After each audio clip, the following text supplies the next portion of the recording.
निर्जला एकादशी का व्रत 25 जून गुरुवार को है। वैदिक पंचांग के अनुसार निर्जला एकादशी का व्रत हर साल ज्येष्ठ मास के शुक्ल पक्ष की एकादशी के दिन पड़ता है।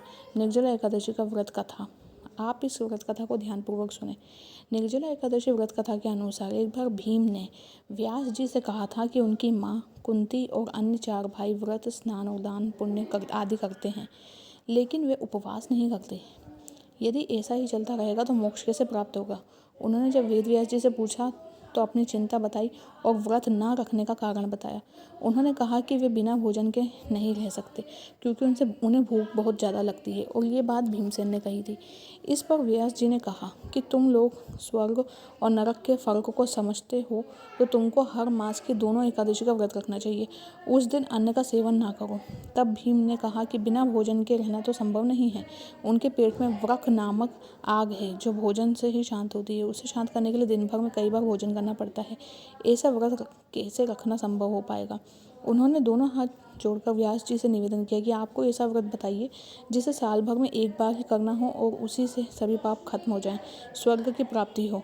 व्यास जी ने कहा कि साल भर में 24 एकादशी के व्रत होते हैं जिसमें से भगवान विष्णु की पूजा की जाती है। जब विधि विधान से हर माह की दोनों एकादशी का व्रत रखा जाता है तो विष्णु जी मोक्ष प्रदान करते हैं। जीवात्मा जन्म और मरण के बंधन से मुक्त हो जाती है। ये बात सुनकर भीम और चिंतित हो गए कि 24 एकादशी का व्रत कैसे करेंगे। बिना भोजन का रहना उनके लिए मुश्किल है। क्या वे पाप मुक्त हो पाएंगे, उनको मोक्ष मिलेगा। उन्होंने व्यास जी से मुक्ति का मार्ग पूछा, लेकिन यह भी कहा कि वे साल की सभी एकादशी का व्रत उपवास नहीं कर सकते। कोई एक ऐसा व्रत बताएं जो एक ही बार करने से मोक्ष प्राप्त होती है। इस पर व्यास जी ने कहा कि ज्येष्ठ शुक्ल एकादशी का व्रत एकमात्र ऐसा व्रत है जो साल भर में एक बार करना पड़ता है, जिसे निर्जला एकादशी कहते हैं। इस व्रत में न जल पीना है और न अन्न ग्रहण करना है। यदि गलती से भी जल ग्रहण कर लिया तो व्रत टूट जाएगा, निष्फल हो जाएगा। इसका कोई भी पुण्य फल नहीं मिलेगा। निर्जला एकादशी को सूर्योदय से द्वादशी तिथि के सूर्योदय तक अन्न और जल का ग्रहण नहीं करते हैं।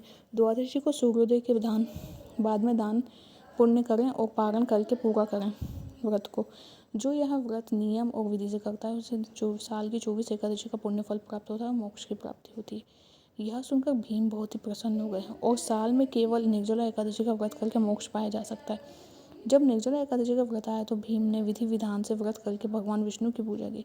द्वादशी के दिन दान और पारण किया और व्रत का पारण किया। इससे श्री हरि विष्णु की उन पर कृपा हुई, उनके सारे पाप मिट गए और उन्हें स्वर्ग की प्राप्ति हुई। तो ये थी निर्जला एकादशी की व्रत कथा।